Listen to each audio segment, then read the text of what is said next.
batia 4 horas de manhã, 4 horas de tarde. Comecei a sentir que a bola fazia realmente uma curva de 2 metros, 2 metros e meio. Welcome to another episode of Folha Seca. Today I'm thrilled to host Robert Eenhoorn, the former CEO of AZ. Robert, welcome to Folha Seca. Yeah, thanks for having me.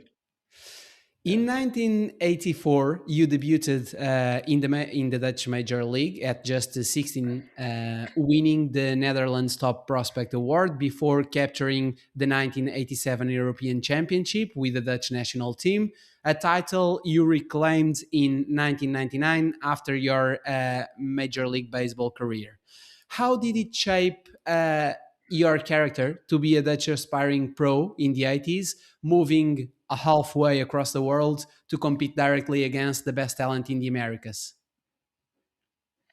Well, I think I was a very competitive kid at a young age. So my father was a board member of a baseball club, which was also a football club.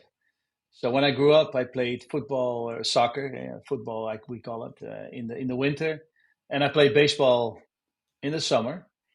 And at one point, I was asked to from Sparta, which is one of the two professional clubs in Rotterdam, if I was interested to become part of their academy. And at that time, I think the academies of Sparta and Ajax Amsterdam were probably the two best academies. So I joined them at an early age and played soccer at Sparta and baseball at Neptunus, which was the local club called in Rotterdam. Probably now the most successful baseball club in Holland. And then at one point, I had to make a decision because I remember with Sparta, we went to Inter Milan tournament. And at the same time, I was already on the young Dutch national team baseball at an age of, I think, 14, 15. And it overlapped. Both tournaments overlapped. And so I had to make a decision. And I ended up choosing baseball. Sparta helped me a little bit because they start benching me. I think they even put me down a team because they couldn't think why I would choose not for soccer, being such a big sport. But I like baseball, and I think there's two things I've done through my whole career. I've always done what I've liked to do, and I've always been very competitive, and also always liked the challenge. And I think that's maybe more than anything else. So when I was going to the United States, people asked me, what do you think you're going to do in the United States, being a Dutch baseball player? They don't go to the United States and think they have a chance to compete. And I did. And I think when I came back to the Netherlands after my playing career in Sydney Olympics, I started coaching the Dutch national team. And our goal was to get close to the big countries of the world. And the people said again, how can you believe it's possible to challenge the bigger countries in the world? And then in 2011, we won the World Cup baseball with the Netherlands, or the Kingdom of the Netherlands. And I had the same, I think, with AZ Alkmaar. I thought, it was a big challenge. At the time, they finished 10th and 8th 2 previous seasons, but they were really an open-minded organization. The person I took over was somebody out of volleyball, and I also thought this is a big challenge to see if we can compete with the bigger clubs in the Netherlands. And again, as you know, in football, there's always 2, 3 strong, maybe some competitions, 4 strong clubs, and the rest is just competing for whatever's left. So I think the challenge, being able to dream, liking competition, I think is something that I just got accustomed to through my playing career in a young age, all the way up to being a board member with AZ Alkmaar. In 1990, you were named an All-American and became the Yankees' 45th overall pick, a Davidson College record that stands to this day. Even though you were the first drafted Dutchman ever to reach the majors, you were still a European trying to survive in an elite American ecosystem, let's say. How did the overcoming that outsider status that you were just mentioning shape not only your personality but also your executive profile? Well, I think everything starts with believing in yourself. There's always people from the outside, especially in professional sports, where you have fans and you have, of course, the media that have opinions, and actually we live off those opinions. But I think it starts with believing in yourself and having a dream. And so I never had other people tell me what's possible and what's not possible. I just went for it, and I loved the game. I had great passion for baseball. I really enjoyed being on the field every day, and I think the big difference between United States and European sports was that maybe in Europe we got pampered a little bit more. Everything was taken care of. In the United States, it was really, I think, a battle of the fittest. You had so many young, good players in the in the minor league system, all having the same dream. And although you had to play together to be successful, uh, we all wanted to move up to the next level. So there was a huge competition. It was tough. I mean, in Holland, we played 2 games a week. In the United States, we played in the minor leagues, I think, 144 games in 152 days. And in the major leagues, it was 162 and 180 days. So it made you mentally strong, and you had to pass that. You had to get used to it. So in the beginning, I remember I thought it was very, very tough. Not even so much the level of play, but being able to compete every single day, and also physically.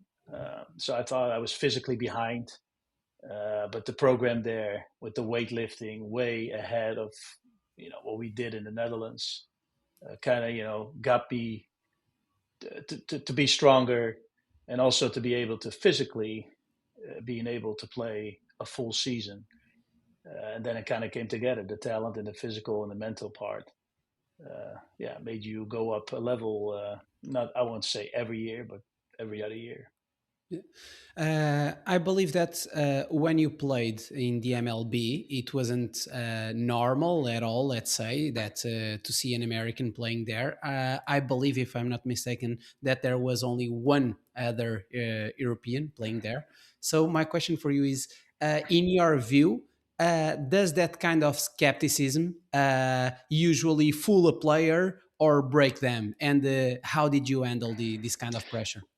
Well, if like I said, if opinions do a lot with you, and you listen to a lot of opinions, and I'm not talking about the opinion, of course, of the inner world, the coaches that you dealt with, the front office people that you dealt with, but people outside. And if you are open to listen to anybody, it could be hard.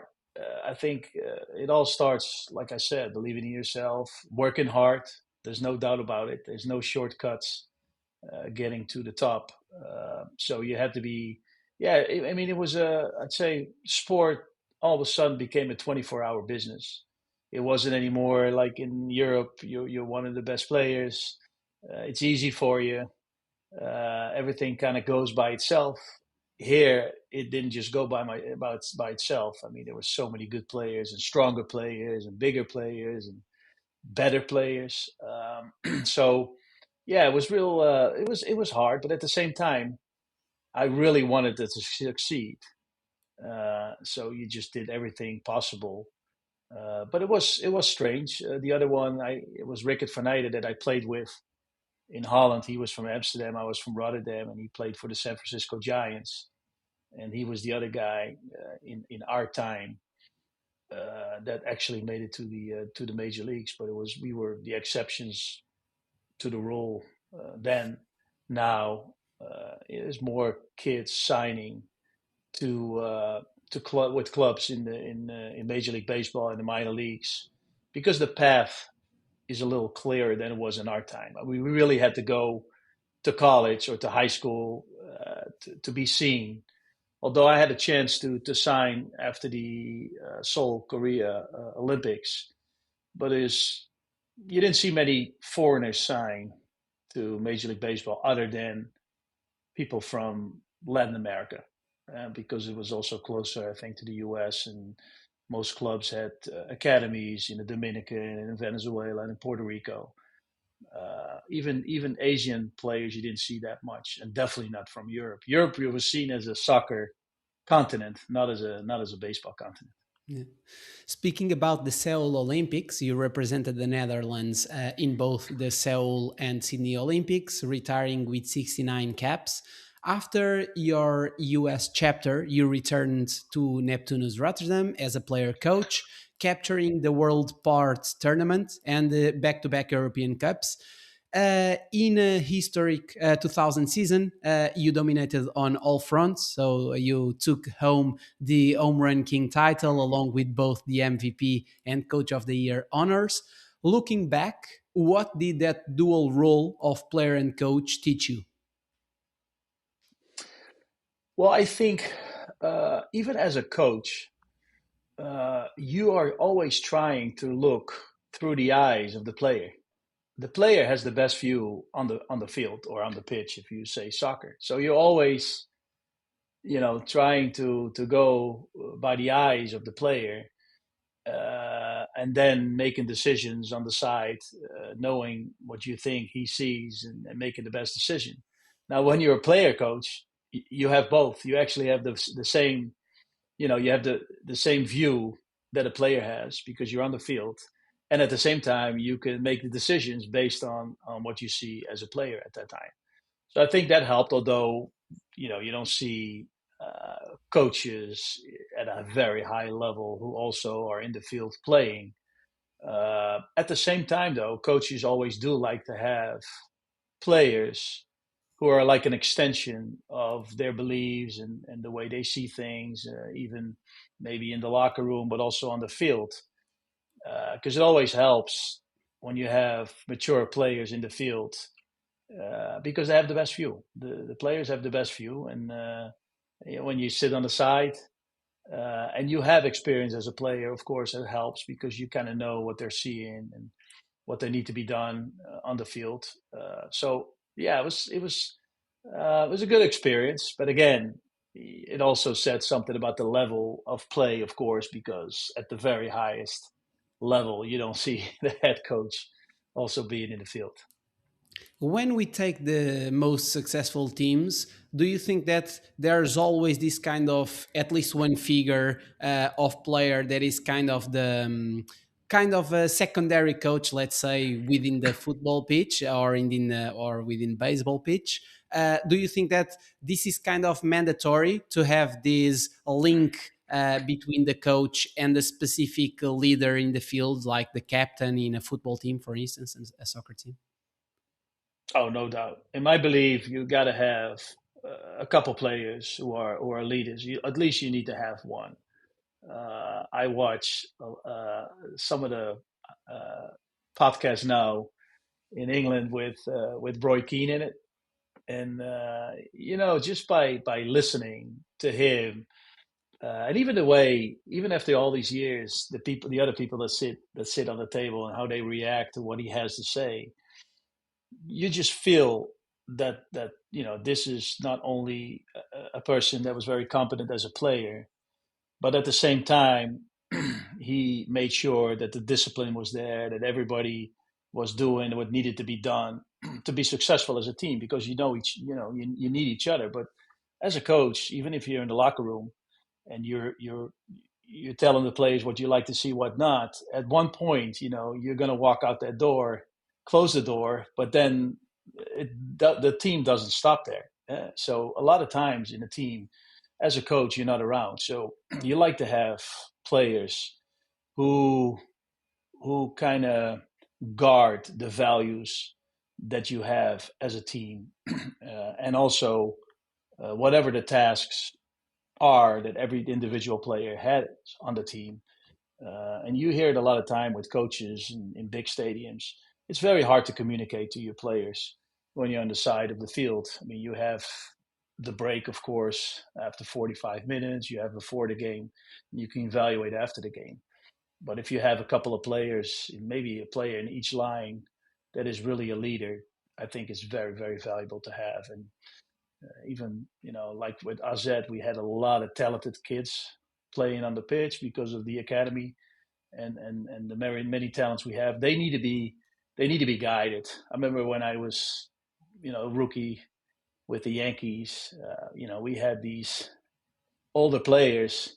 When they spoke, you would be quiet and just listen to them, and they knew what it took to win, and they actually helped you. They were tough. They were very tough on you.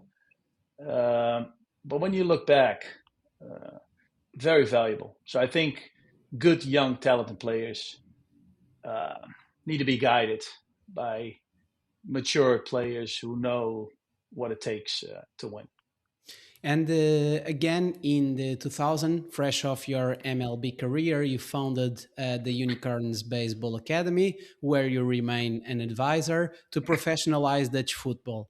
Sorry, the Dutch baseball, transforming it into a professional pathway by integrating rigorous daytime training with education. The academy is credited with paving the way for a generation of players to sign pro contracts in the US. Was this your first opportunity to apply what you learned with the Yankees and prove that sporting excellence relies less on budget and more on methodology and infrastructure? Yeah, I mean, uh, I think when you come back from a playing career, just in general, you like to give to the next generation what you have learned. And of course, baseball in the Netherlands was a sport where there wasn't a whole lot of money. So I was just thinking about how can we develop the development system in baseball in the Netherlands. And I thought that if you have a good idea and you can get the local municipality, for instance, involved, or you can create a pathway even to the minor leagues in the U.S. and get Major League Baseball involved. So I was just thinking, how can we get these kids on the field every day, get them, in better programs with better coaches, and of course, you need some money for that, and the federation just didn't have that. Neither did the local clubs who played in the highest division. They just had money to compete at that, but didn't have any money left to develop kids in a structural way. I mean, everybody's developed, of course. Even when you have a system where there's not a whole lot of money, you still get developed. I just wanted to make that better. That's why the idea came. I think basketball was just ahead of us, who started an academy in Rotterdam in basketball. And I was like, if I can copy this and then maybe get Major League Baseball involved, we can, start to have four, five, six of these academies in the Netherlands, then hand them over to the federation and have a structural development plan. And that's what we did, and we succeeded in it. And they play in their own competition. Also, in the back of my mind, of course, that if you look at the American system, whether you're in high school or in college, everybody knows you want to compete there. You want to win. You want to do the best you can. But at the same time, everybody also knows that you're there for a limited time. You can play for a professional team for 15 years, but you're only going to be in college for 4 years, and then you're going to move on to either professional baseball, in my case, or you don't play at all anymore a lot of the times. So I thought about that. I was like, okay, so if we take those kids from the clubs for 4 or 5 years, and then we hand them back to them, they'll be better. We can't keep them, so it's not we only take them away from you for just a short period. And if kids are very good, because that was the initial plan, was okay, then we get more kids signed by minor league, Major League Baseball clubs to go play in minor leagues. And if that happens, then we can compete with the better countries of the world, because if you play against countries that have all professional baseball players and you guys are all amateur players, in our case, it's going to be very hard to compete. So we said, okay, we got to create a pathway from Dutch clubs to minor league baseball, and if we do that very well, then we can eventually we can also compete with the better countries in the world, and that's what happened. How big of an opportunity can this be for the Major League Baseball?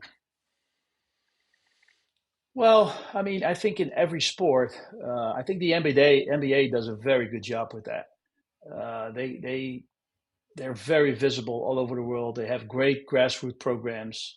Um, if you think about it, I mean, the the competition you have in different sports is you try to get the best athlete in any country to play your sport.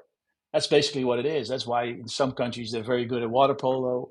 In Curacao, for instance, Aruba, baseball is very popular. So the best athlete, there's a good chance he's going to play baseball. So then, of course, you have players that might have a future in your sport. And I think by being visible and giving to young kids will give you a slightly better chance as a sport that that individual eventually will choose to play your sport. I mean, talented kids, a lot of times they're not only good in one sport, they're good in many sports. I think there's even a book out uh, I can't remember the title exactly, but I think the average, the Olympian in the United States played like an average sports of 4 or 5 different sports growing up. So they probably could have chosen, many sports. You see in American sports, like the quarterback is also a good baseball player, or so he has a chance, to choose which sport he's going to take. So I think by being visible all over the world, caring for athletes, giving them better programs, will maybe attach an individual emotionally a little more than if you just sit back, relax, and say, you know what, hopefully he'll choose our sport. And I think the NBA does a very good job. And I know in my time, Major League Baseball was more visible with all these different academies because we started in the Netherlands and then ended up copying it, not copying it. I think it was a good idea, but copying it in Italy, and then they went to the Czech Republic, and they went to Germany. So all these different countries, then all of a sudden it got attached with their development programs with Major League Baseball, and I think it's a good thing. Yeah. And then, as head coach from 2001 to 2008, you took the Netherlands beyond its European dominance, winning 4 consecutive European championships to become a legitimate global contender. This period marked a definitive leap in the team's future. What were the fundamental drivers behind this transition, and how did you approach roster selection, tactics, and communication to bridge that gap? A few things. The players that played in the Netherlands, we started a program where we also put them on the field every single day. So they would work out more with the Dutch national team. They of course had their own program with the club. So instead of maybe be on the field 4 times a week, they were basically on the field 7 times a week, and more with the Dutch national team. We of course, uh, as you might or might not know, that people from the Caribbean, the Dutch Antilles, also have Dutch passports, and there were many, many great players. Actually, today there still is in Major League Baseball from small island of Curacao and even Aruba. Um, Great talent, and because they had Dutch passports in the past, I think the Dutch people were like, well, it's not maybe a little fair to bring these guys in who play in a different part of the world, but they have Dutch passports. What we did was we did start saying, okay, anybody with a Dutch passport is an opportunity, has an opportunity to play for the Dutch national team. So we got them on board too. And then I think the third one I just mentioned before, we created a better pathway for the Dutch players to be signed by Major League Baseball. And then when it all came together, yeah, we just had unbelievable talent all of a sudden. Where in my time, like I said, Rickert van Eyden and me, and maybe a couple more. Hensley Mulens at the time was also from the Dutch Caribbeans, from Curacao. He was an exception too in his time. At one point, I think we had 70 some players in professional baseball with a Dutch passport. So then all of a sudden, of course, you have more players to pick from. And maybe the fourth one also, I think we created an environment where all these players really like to play for the Dutch national team, because you can have a lot of professionals with Dutch passports. If they don't like to play for your team, what is it? You're still not going to be uh, playing at the level of that you have in you. So I think we had like a 90+% success rate when we would ask players to play for the Dutch national team, that we actually got them on the team. And I think also what a lot had to do with it, that the coaching staff that we had, and I played, of course, myself, we kind of knew what Major League Baseball organizations look for when they hand over a player that they're actually paying. So when we had them on our team, we were basically an extension of their organization. So just, you really communicate well beforehand, how you see the player, what you're going to do with him, what you're not going to do with him, especially with pitchers. You always have to be very careful. Organizations don't like to send their pitchers to international games and then having countries all of a sudden use them in a way where you don't like them to be used. So we just, for instance, would say, okay, pitch counts and how many days rest, etc. So they had confidence in sending their players to the Dutch national team. So it was a bunch of things, but I think altogether is what made it successful. Do you have any tip on how to efficiently create that good environment within a team that attracts players, that they want to come, they want to play, they want to be together, and Well, I think there's a couple of things. I think players like to be on a winning team. Everybody likes to win. So if you can show them what that looks like, I think players like to be respected. Is another thing. Players like to see that you care for them. So even with AZ, we always said, if we develop the individual, so if we ask the individual, what do you need to make yourself a better whatever, in this case, a better player, and we try to do everything we can to give you that, then if he develops, then you will develop as an organization. And they really liked. They were really a team. So once we start winning, and once they start feeling really proud about being part of the Dutch national team, it became easier and easier for them to come back to our team a year later. I mean, they really wanted to play together and show, because that's another thing where you're not supposed to win, and all of a sudden you see you're going to win.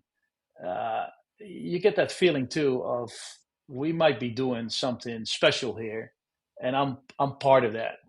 We're not there yet, but we all have the feeling that we might be doing something special here that maybe you shouldn't be doing through the eyes of the crowd.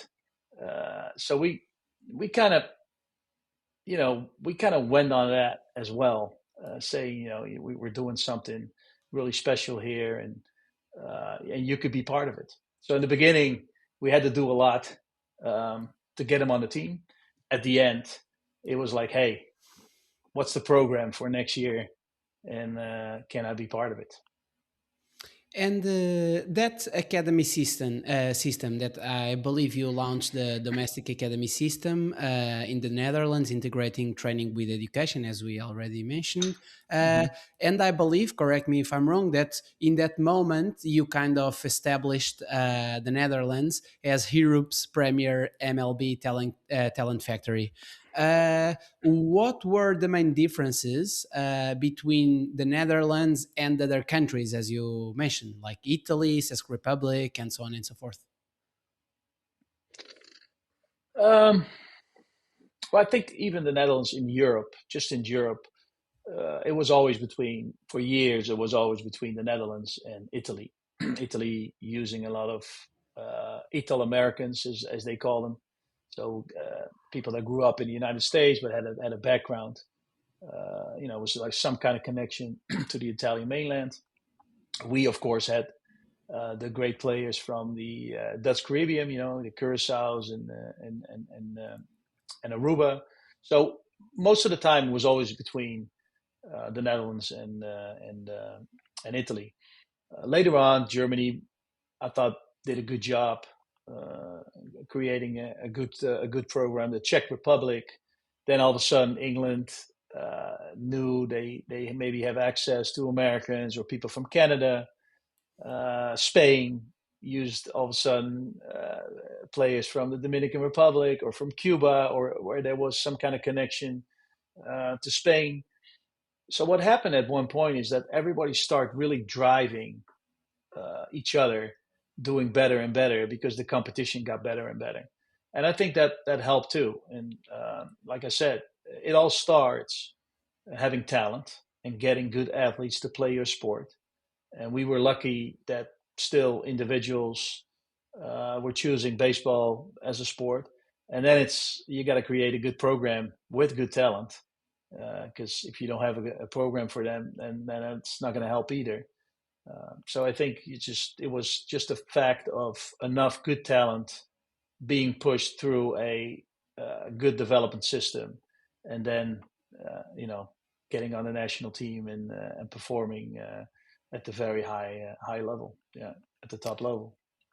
And then, Robert, following the 2008 Olympics, you transitioned from head coach to technical director of the Dutch Baseball Federation. You already mentioned the 2011 World Cup historic victory in the final against Cuba, which I believe was the definitive proof of your Unicorns Academy model, showing that you could conquer the global stage despite having a much smaller budget and talent pool, rather, when compared to your rivals. It earned you a knighthood and a unique Hall of Fame induction, honoring not only your career as a player and coach, but also as executive. You've said success comes down to total alignment toward the single goal, which is a bit in line of what you already mentioned. Beyond that philosophy, what would be the practical key to making that happen? If you want to include the further arguments. Well, I think baseball as a sport is a great example of the importance of every individual to be part of the team, and having a part of the success of the team. And why do I say that? Is because you have, for instance, in baseball, you have a left-handed pitcher out of the bullpen, and he only faces maybe one or two hitters who are left-handed late in the game, but he always comes into the game um, when it really matters. I mean, you don't just put him in the game. I mean, he faces only two hitters, but at a very, very important time. So what I always liked to do is to show, and sometimes you have to help people with that a little bit, but even like in soccer, let's take AZ. Um, of course, the most important thing is the result on the field Saturday night or Sunday afternoon, depending on if the team plays on Saturday or if they play on Sunday. And of course, the players and the staff have the biggest impact on the result. Of course, the players the most. But every individual in the organization does have some kind of impact on the result. And what I always try to do is to connect the individual or the department with the success of the team. Then all of a sudden, your work doesn't stop at the department. It stops at the result of the team. Because, for instance, if you take safety and security, um, if it's very safe, it's very secure, more people will come to the stadium, more families will come to the stadium, more tickets will be bought, and of course, tickets is money, and you can get maybe buy a player, or you get a better retention on your players. The academy, for instance, your goal, our goal, I guess, was first when I came in to become the best academy in the Netherlands, which kind of stops at you as being an academy, like it's an individual department somewhere. So we changed that to a percentage of the academy being part of the first team. Now all of a sudden, when you know what your percentage is of the team, it feels a little different, with the result that you have on the team. And with commercial or sales, everybody understands that the more you sell, the more money you have. But we try to connect every department, every individual towards the goal we all have together. And with the Dutch national team, it was being the top 5 in the world, and with AZ it was being the top 4 in the Netherlands. For that to be possible, how important it is to establish realistic but still ambitious KPIs in each field. Yeah, I like to reverse them. I like to see you have ambition goals first and then see if they're realistic instead of the other way around. People like to be safe, you know. If you let people choose their own goals in a high performance culture, many people will probably choose a goal that's very very realistic, and then during the year you say, hey, you know what, we're going to change our goal and always up, because you already reached your goal. By the other hand, if you want people, to make very ambitious goals, then you have to create a safe environment too, and where people are protected. If maybe you don't reach your goal, then the discussion will be, okay, why didn't we reach it? What do you need from us to maybe reach it next year? Instead of, you know, uh, dragging people down or saying, hey, you did not succeed, you're not good enough. So it works both ways, but I will always look at ambitious goals first and then to see if they're realistic instead of the other way around. But in that sense, couldn't the goal at AZ be winning the league title instead of being the average top four? Yeah, well, this is what we started. We started with being in the top four. The reason why is because if you're in the top four, you're pretty sure reaching European competition. Then it changed to making it to the Champions League football. Of course, you also depend then on the result of many of the other clubs, because I think in my first 7 years we finished four times in the top three.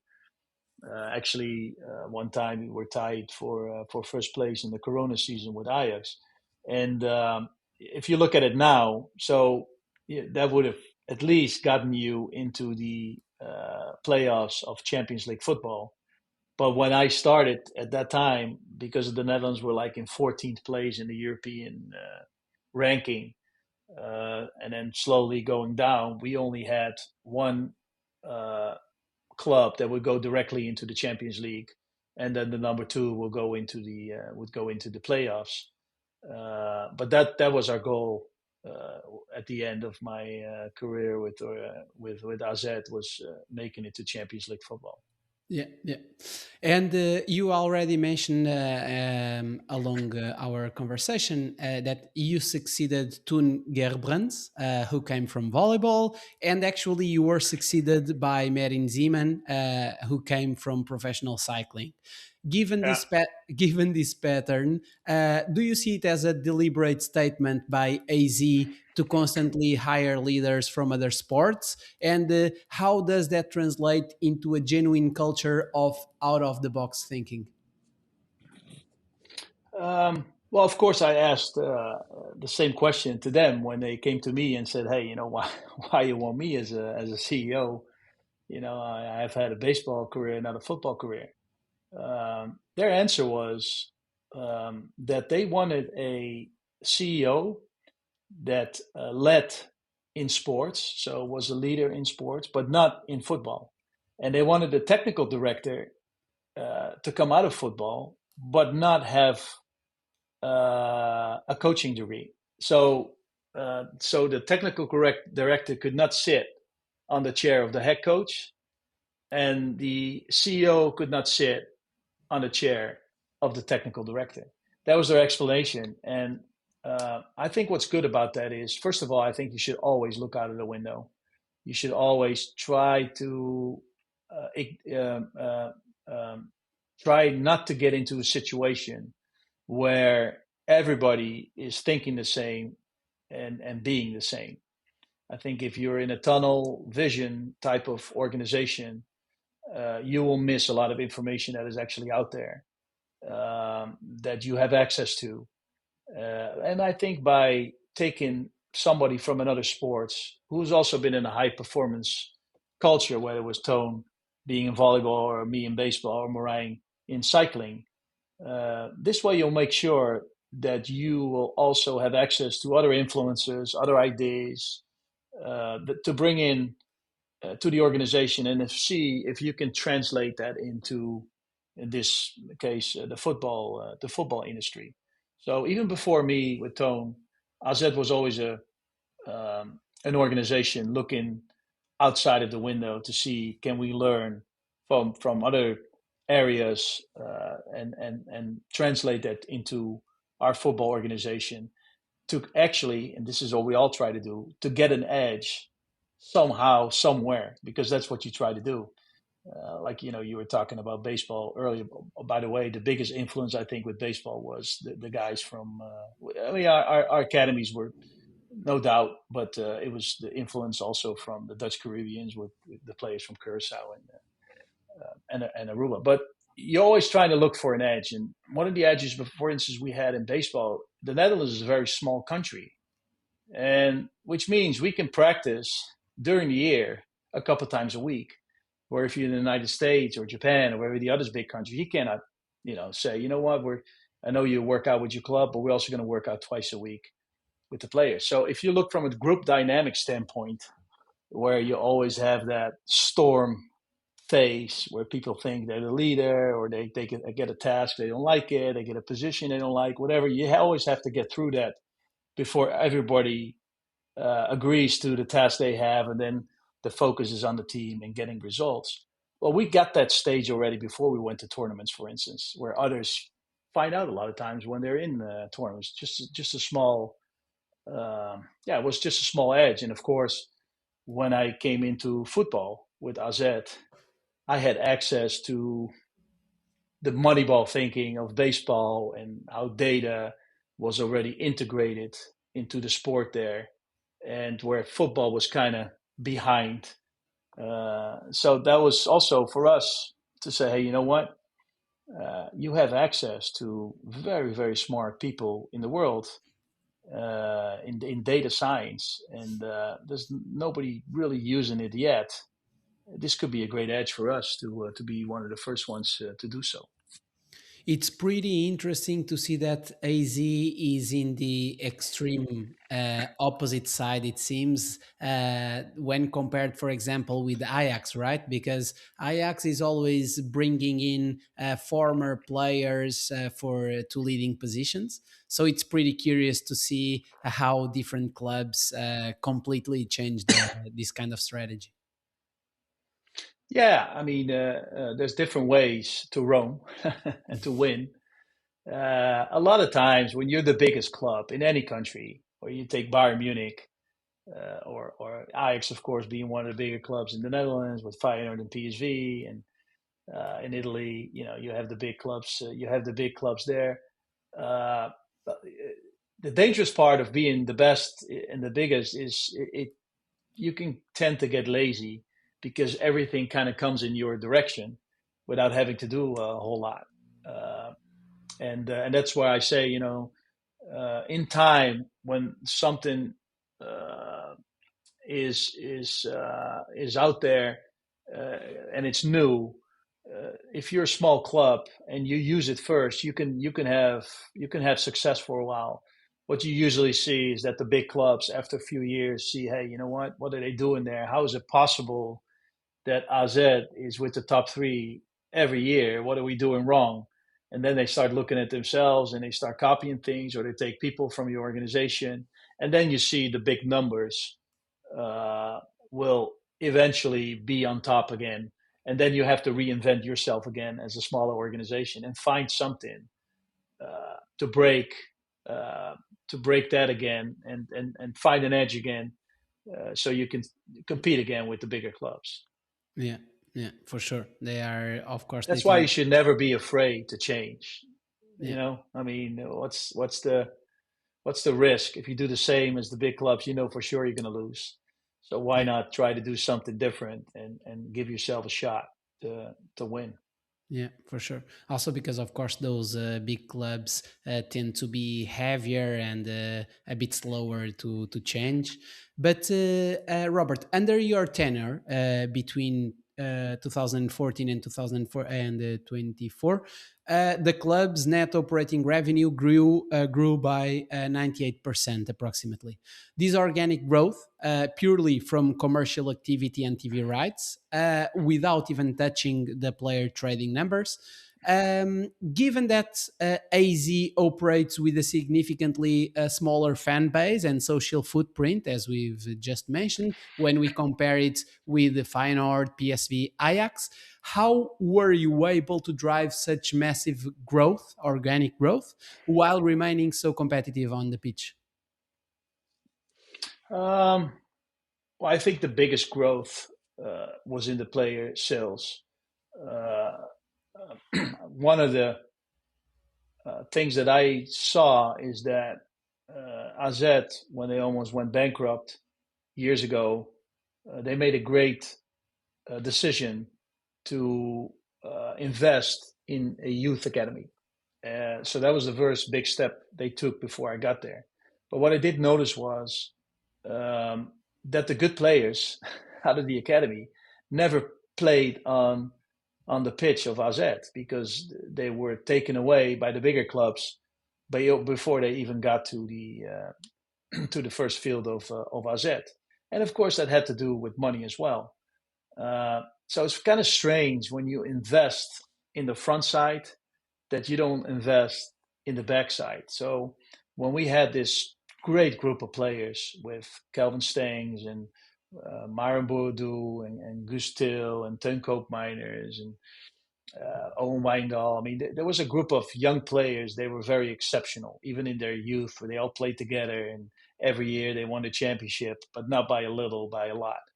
So we said, and of course, with my U.S. influence, where the first round draft pick and the second round draft pick get more money than some players that should actually be happy to get a professional contract, and as that they had, everybody was getting the same. So the first year, the second year, and the third year. So we changed that. We said, hey, you know what? Myron Boudou would be a first round draft pick. So he needs to get first round draft pick money for him to stay in the organization. So we succeeded with not only creating great talent through the academy tunnel, but also being able to keep them, get them on the field. And then, of course, they performed for us first, and then they were sold with commercially all the rights were given to one party, for instance, which is great if all the rights you have and you count them up comes to a number that you actually are worth. This wasn't the case, so we started segmentating, the different rights we had. And I think because we performed better, more people start coming to the stadium. Because we performed, we went from fifth to fourth place on the TV money, so you get a little more there. And then everything just started growing. And I think that's what moved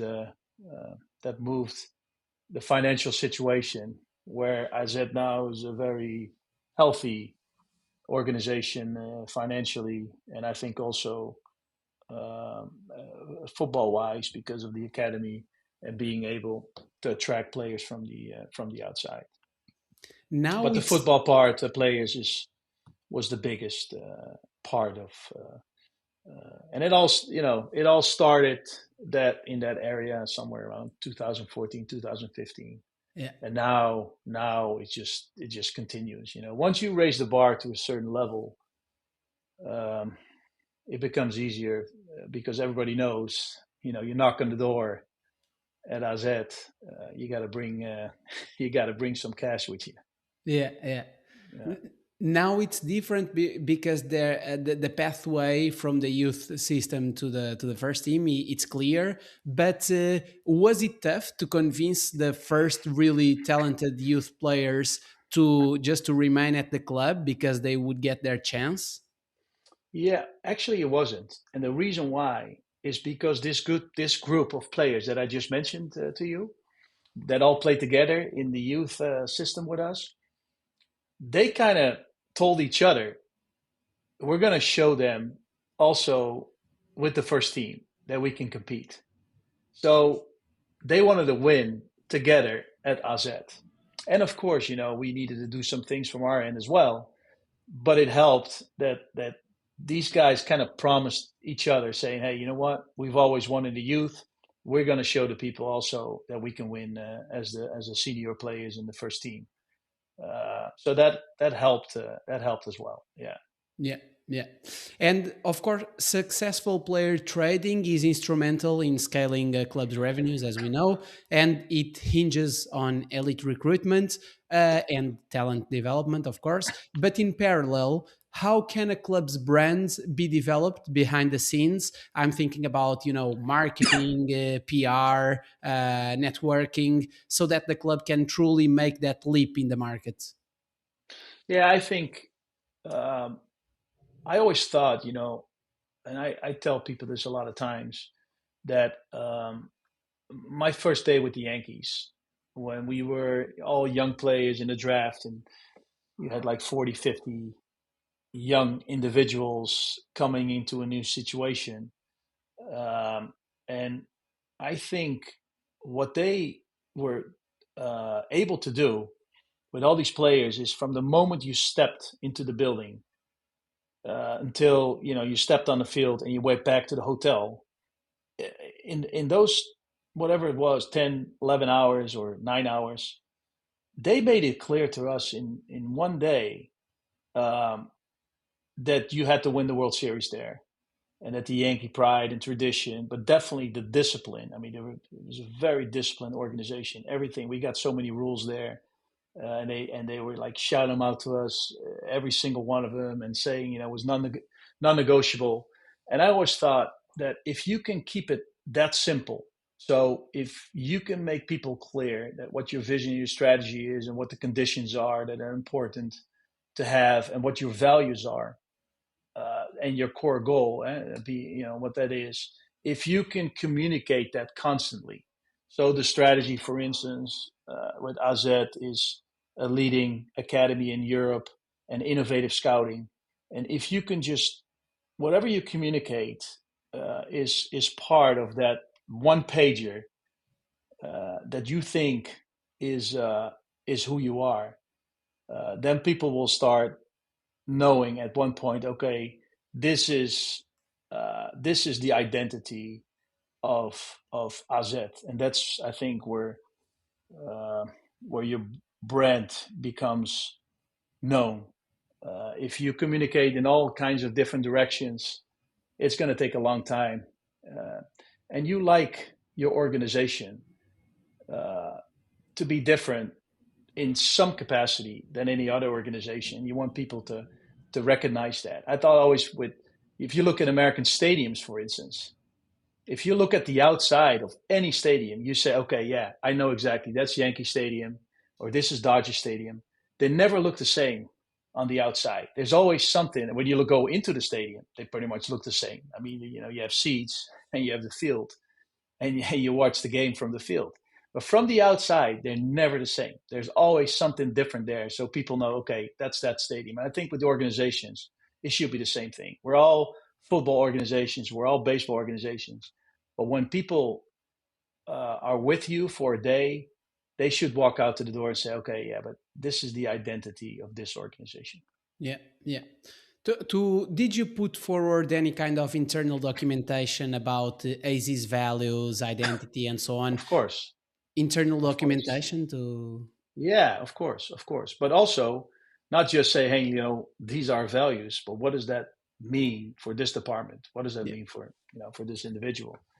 A lot of times values, especially if you make new values, it's not really the values who you are. It's a lot of times the values you like to be, which is different, of course, which means you still have to work on it to be able to get there. But it's making clear not only who you are value-wise or what your core goal is, but like I said earlier, what does that exactly mean for your department? If these are the values, or this is the core goal, and how is your department attached to that? So it's just years of work, and of course, people come in and people come out.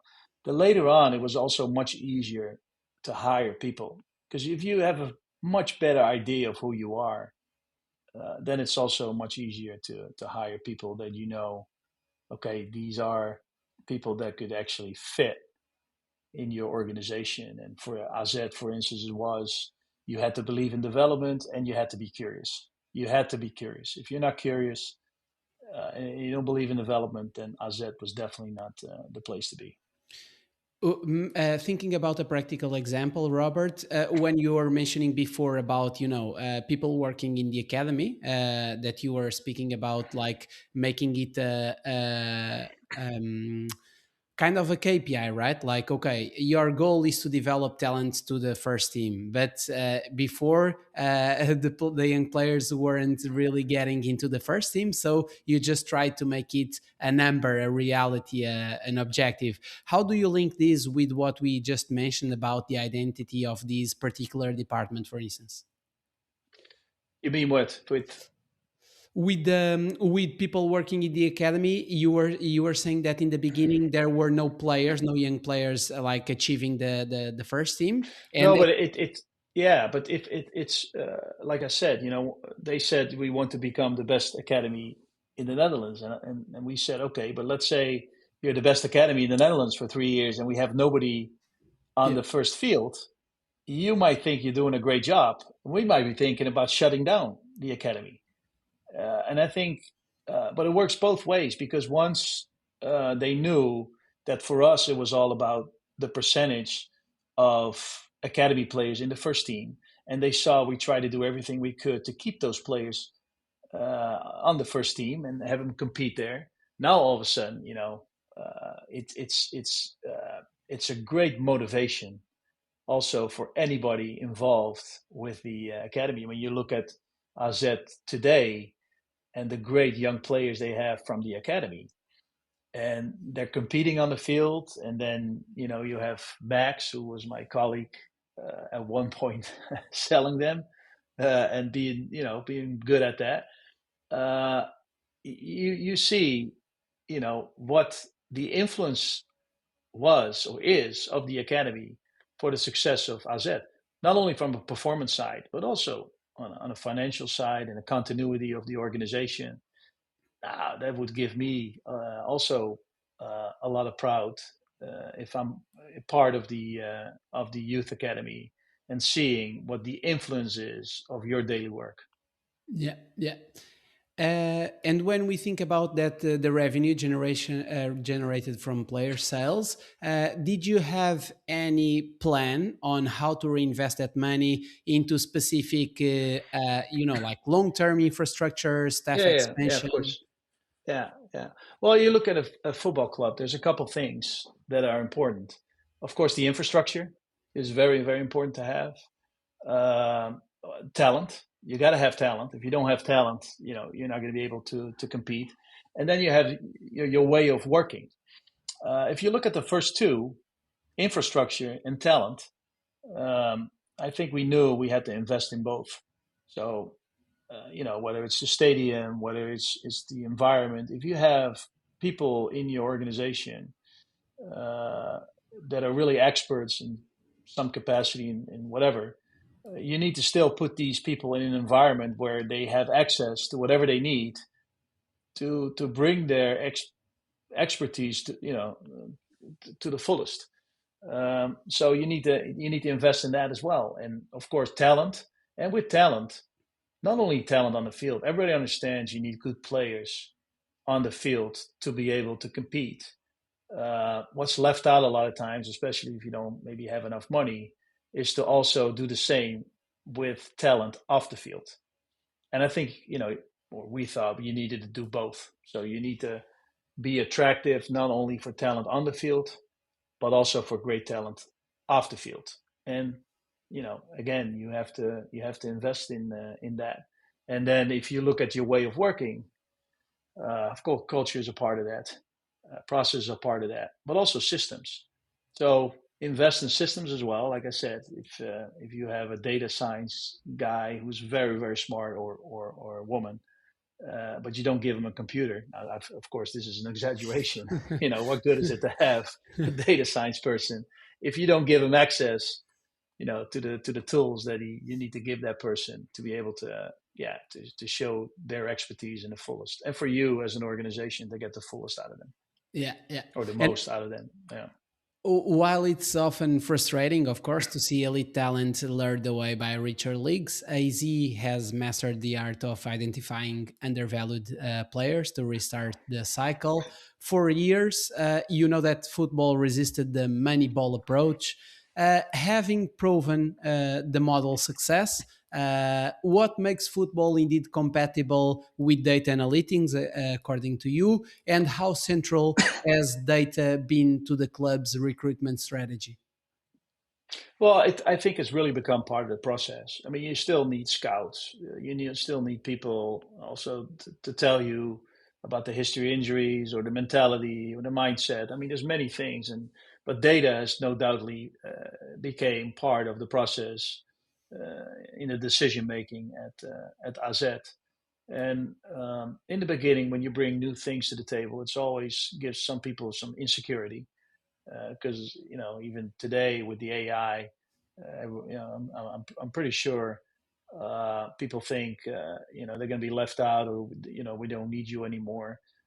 So you can easily take that away by showing the people where the data is in the process and where they still are in the process. And at the end of the day, good decision making just involves getting as much as information as you can, and then you make a decision.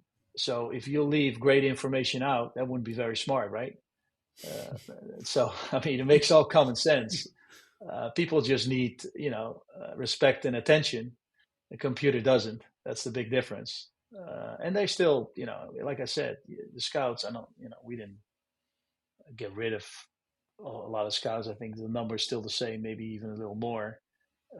Maybe the line of work changed a little bit because the productivity of a player, we don't need to send people all over the world to know what the productivity is of a player in Argentina, whatever club. But we do need, we do like to know all kinds of other stuff about that individual. And is an individual, does he fit in an organization? What kind of person is he?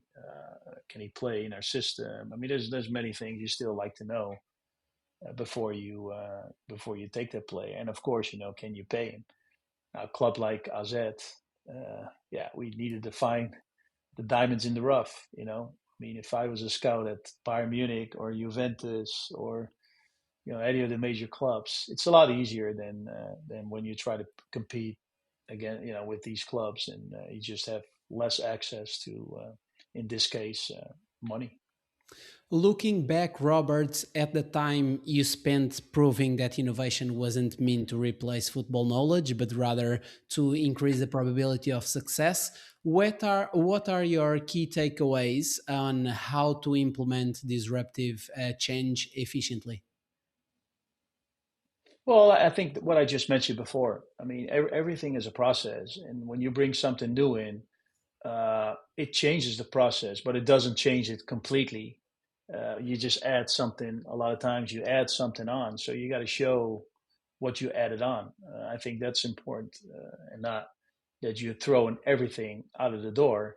It's just making that process better, and then being able to show that. I mean, everyone understands that 7 is better than 6.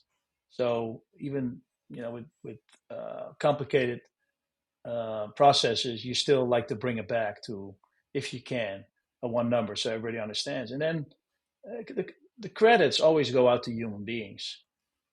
So, like I said, you'd be stupid to not get as much information as you can, because at the end of the day, some individuals are going to get the credit, Yeah. and that's how it is in this case. People always look when things change for the better. Who's involved? So that never changes. So yeah, just get as much information as you can, good information as you can, and that's, like I said, you should always invest in good talent. And I know in the sporting industry, we like to hire people that come out of that industry, and I think what you've seen over the years, that more and more people get also taken into organizations that come out of the particular industry, just to give some extra information, so decisions get better and more efficient, because that's at the end of the day you want to be. You want to be efficient. Everybody has their own regression line. You just want to be above. You want to make sure that every year you're above yours. And also under your tenure, Robert, AZ's transfer market value, squad value, grew from approximately 31 to 146 million, 369% growth, driven by heavy recruitment from local global markets also. How important was balancing this influx of international talent with the need for local players who understand the club's identity and safeguard its identity? Well, I would always choose for a combination of. Um, yeah, you can say identity. At the end of the day, you just want the best players on the field. The bottom line is, if you want to compete, you got to have great players. And I know some people think uh, other staff maybe making a difference. And of course, like I said, everybody has their influence, but the players have the most by far. And as far as selling, I always say it's easier to sell a nice orange than one that has some spots on it. So the better players you have and the younger they are, so the projection is going to be a lot higher than where they are today. Makes it a lot easier to sell than when you have a player that's not that good and he's older. I mean, again, it's not rocket science, but uh, the trust, I think, that people have in your organization, that you can actually, whoever you are, you can get better in this organization. They take care of you, and then there comes a point in time, and you can show them that the next step is going to be higher in bigger competition than where you came from. Once you succeeded in that, and you've done that over and over and over, it becomes easier. But that's not done overnight. That takes years and years for people to give you that credibility. And credibility, I mean competency, and that you're also trustworthy in whatever you do. Yeah, yeah. There's no doubt that players' quality play the most important role on a team's success. But don't you think that this kind of knowledge of the club's reality could also bring an extra layer, intangible aspect for this success as well? Explain to me what you exactly Yeah, asking. like I mean, for instance, like if you have two players, maybe an international talent that is even a bit more talented than the one you have at home, but maybe your player knows the city of Alkmaar, knows the reality of the AZ. Yeah, What does it mean in terms socially speaking? So it's more kind of this aspect. yeah. I think what you're also looking at is what is both players' ceiling. Maybe if a player has a little more experience, but you have a younger player and you predict for him to have a much higher ceiling, then it's just a matter of how fast can we get him there. But I would choose for the guy with the higher ceiling. Now again, predicting the future of players is very very hard to do. I mean, it's even the models that we have are not particularly great in predicting, but they're better than human beings. We're the worst in predicting futures of players. But I would still take the player that that has the higher ceiling, Okay, okay. and try to get a little more retention. I think the challenge for clubs that don't have the most money is, can you up the retention of the players? Can you keep them for an extra year together? Than before, where you had to sell them earlier, because we all know, and that's what the big clubs have. They just are able to hold players in their organization and keep them together for a longer period of time.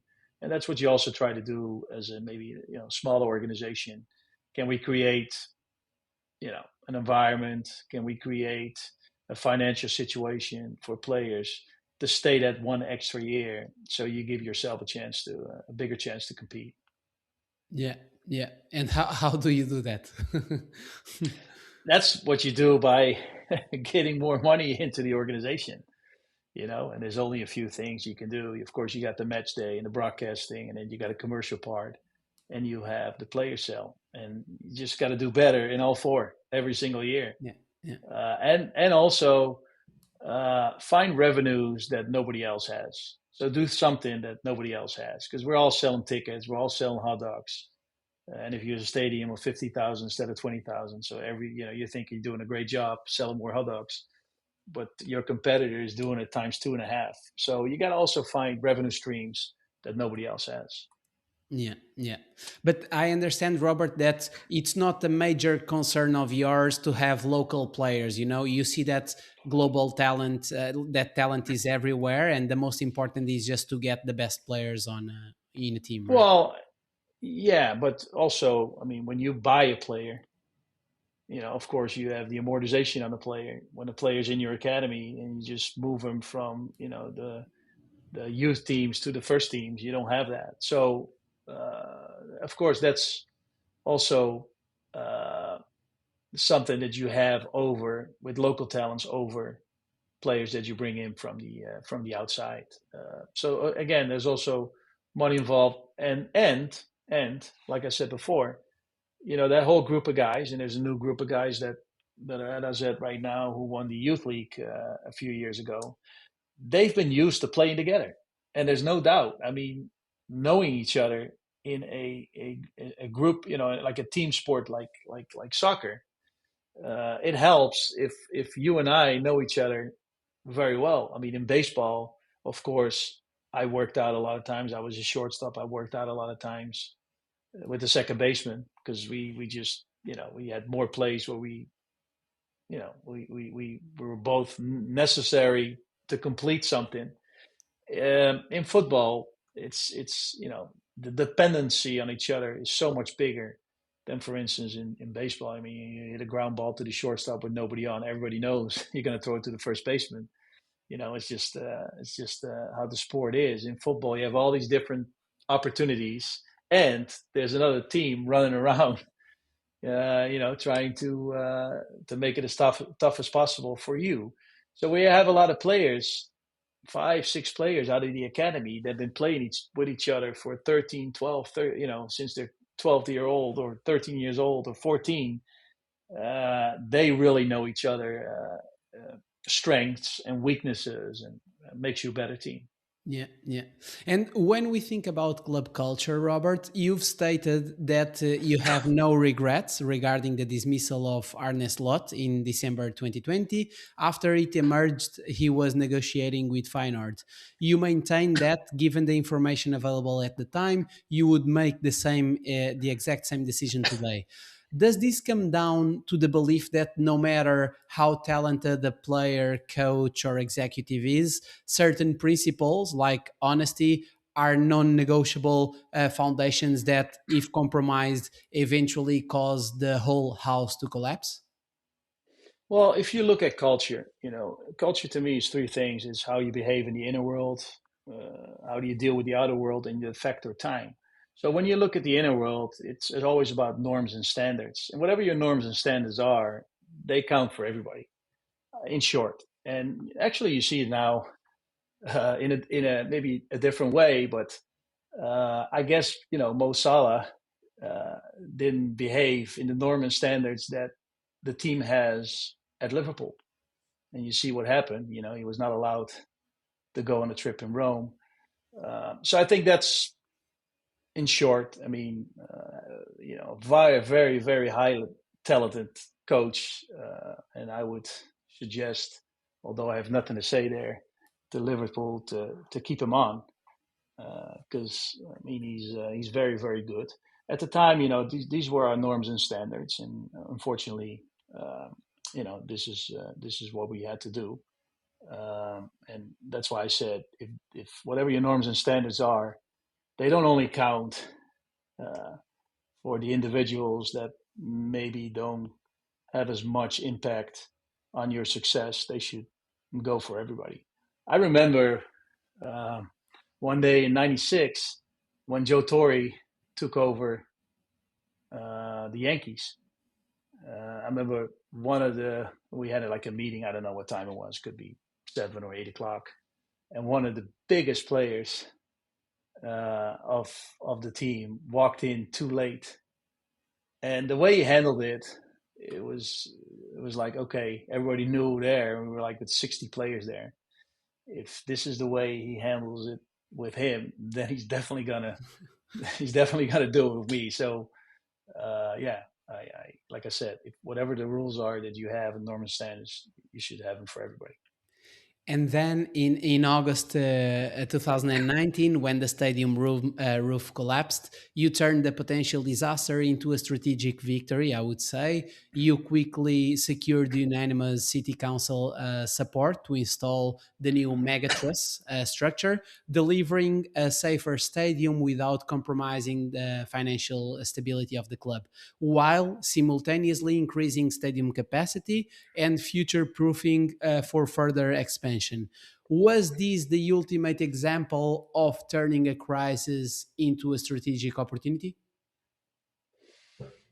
I think in general, uh, if you have to deal with a problem and the solution is bigger and better than before, I think it's also a lot more motivating for everybody to deal with this problem. Now, maybe sometimes you can do it, but this case we could. There was an opportunity to make the stadium bigger. We tried to change something in every section in the stadium. It, of course, was safer than before. Yeah, so we just had a lot of motivated people looking ahead and seeing what the future was going to bring. Because in any crisis or big problem you have, you rather not have them. Of course, it's not like we were jumping up and down in happiness because of the roof collapsed. But I think we quickly had the vision to make things better than before.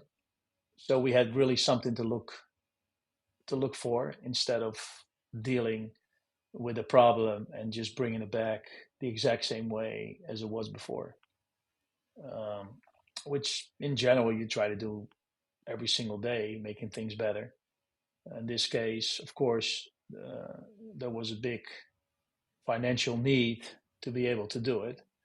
And what's funny was that the relationship with the municipality was okay.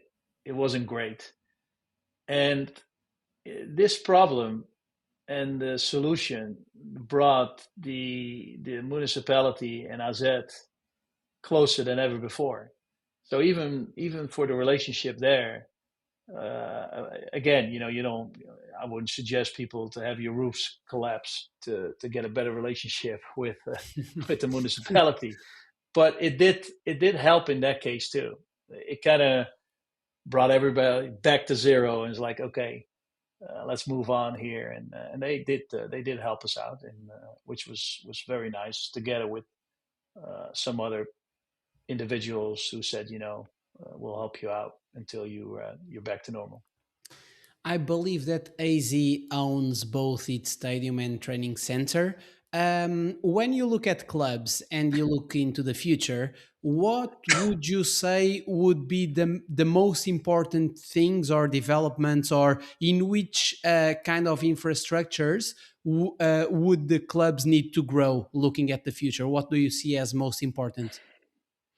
I think having your own stadium is nice for many ways, but also when you look in governance models in football nowadays, some have structures that are so big, uh, and usually had to do with the past where they lost money and they needed to go somewhere to get money, and then of course these people said, hey, I'll give it to you, but then I want some influence, or at least I want to know what you're doing with this. And then if you do that a couple times, I mean, you get a governance model where there's so many entities involved that it kind of puts you standing still, because the more complicated a governance is, usually it leads to making no decisions at all. So if you have everything under one umbrella, in this case, the club, that helps in the decision making. It also makes you more sellable. I mean, you see more and more clubs now where stakeholders come in, they buy, part of the shares. If they have to deal with a lot of entities, that keeps them.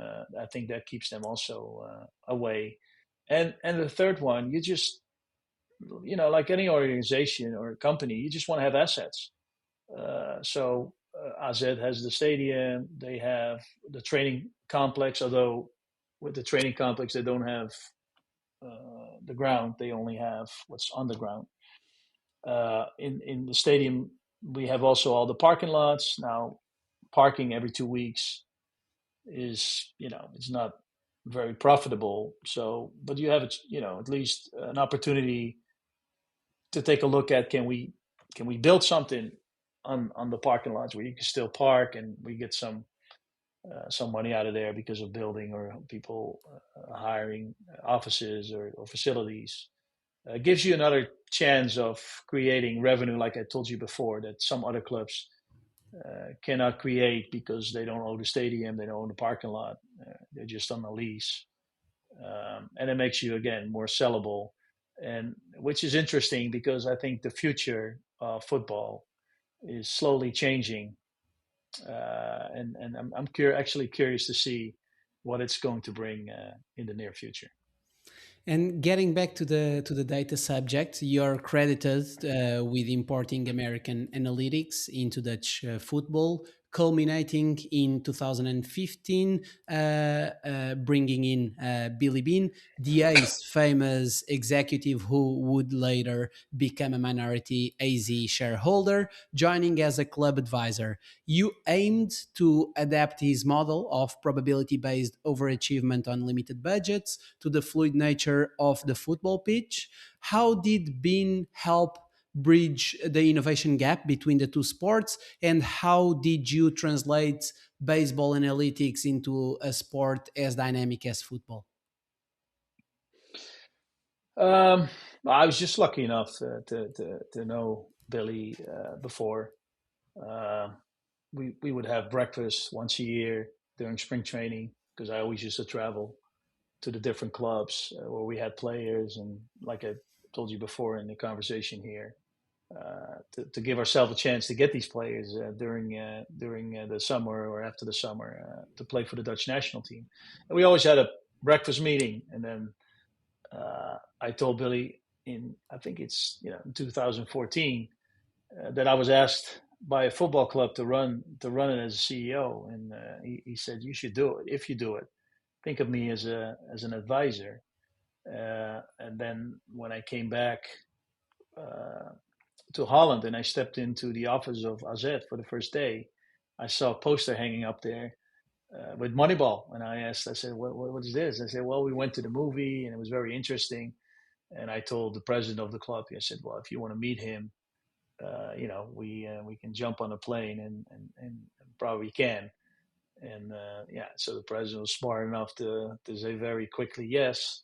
And we met Billy in New York, and asked him if he was open to advice, and he said yes. And I think that started not only us having access to his brain as a sports executive for like 20 or 20 plus years, but also being the one who started, bringing in all these smart people into the sporting industry, and advising us, how you could do that, and having access to his network that was, of course, I don't know how many times bigger than ours.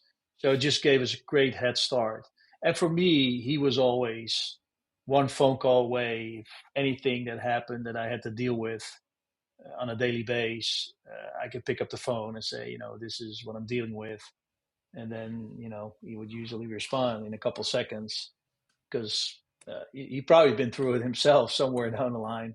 being an executive for so many years in American sports. So, and of course, he became a great friend over the years. Yeah. And what would your answer be to the, to that initial skepticism in football, in using data, which nowadays is totally different? But what would be your thoughts on this kind of skepticism? Well, for a club like AZ, I hope that continues to be like that for many years. Uh, but I think I've mentioned it, a couple times. Uh, Good decision making is usually based on good information. So that's what will be my very short answer. Yeah, yeah. And if they don't want to do it, be my guest. I tell you that any organization that I would be involved with, uh, there'll be uh, there'll be non-negotiable to say what I heard the first day with the Yankees. Uh, it comes from insecurity, maybe. Do I get enough attention? Do I have any autonomy here where I make the decisions? So I understand that, uh, but the world is changing in a very, very fast pace right now.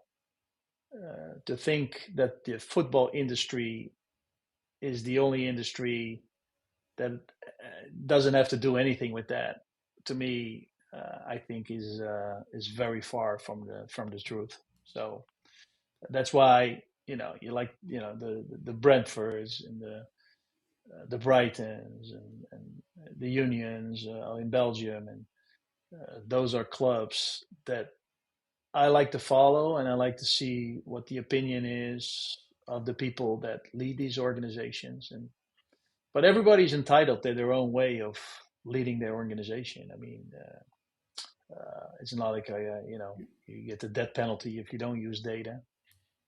The only thing I can say is if you don't, you probably leave yourself short.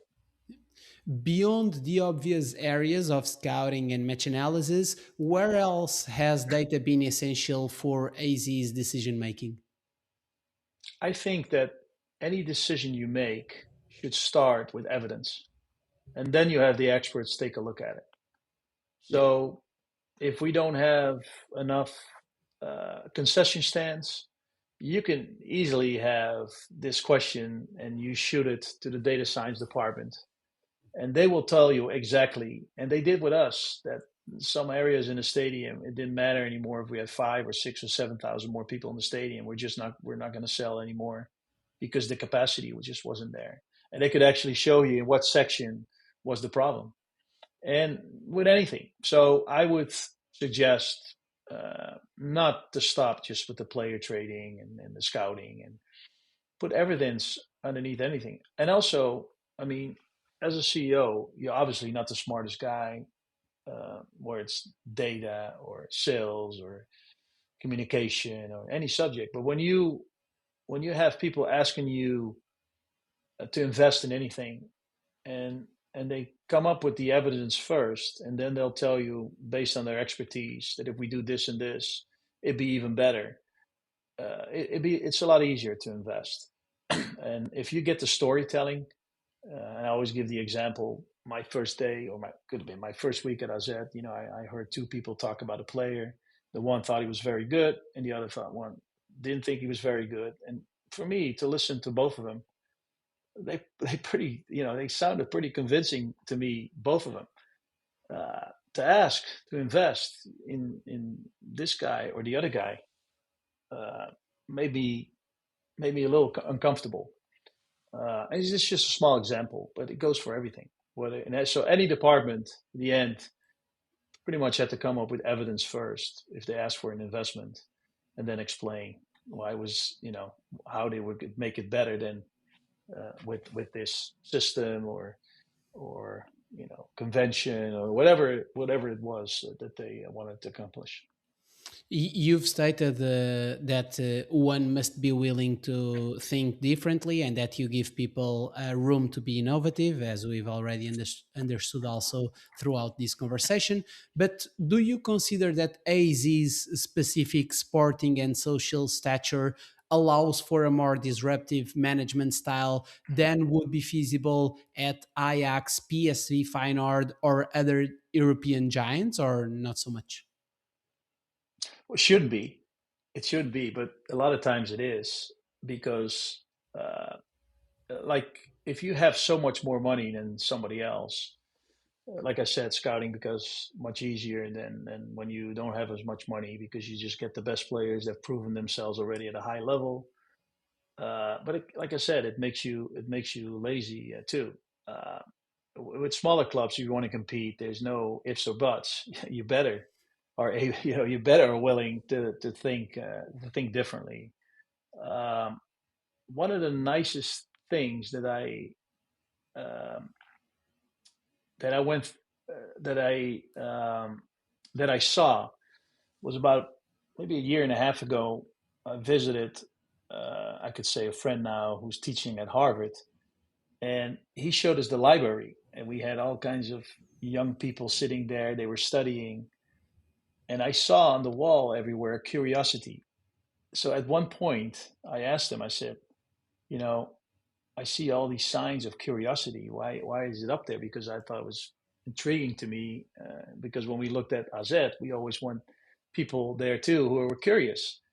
And he said, well, these are the people th- that we want to leave the school because they are the ones that are going to change the world and make the world better and develop the world.